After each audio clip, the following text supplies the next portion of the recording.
Corrections officers and Republican state lawmakers rallied today to try to prevent the closing of Mt McGregor State Prison in Wilton.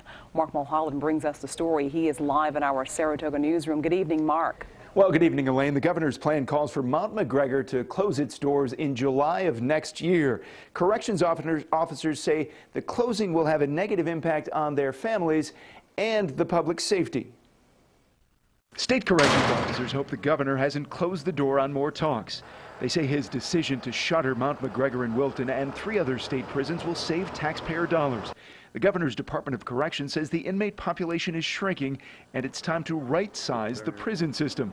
People who work at facilities that would close would be offered jobs at other prisons around the state. It's a severe impact. We're not talking about moving agency people from one building to another. Corrections Officers Union President Don Rowe saying minimal cost savings isn't worth the disruption to officers' lives.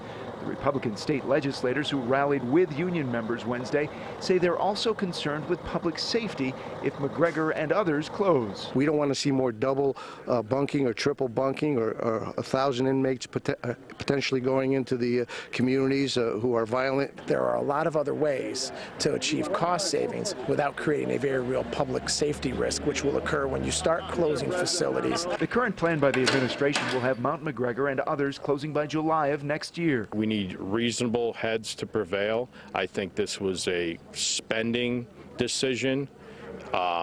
It wasn't thought through. Republican lawmakers have introduced a bill that would require legislative approval before a prison can be closed. Now, coming up at 6, some strong words from state corrections for the prison guards and the lawmakers. Live in our Saratoga newsroom, I'm Mark Mulholland. Elaine, back to you. Okay, thank you, Mark.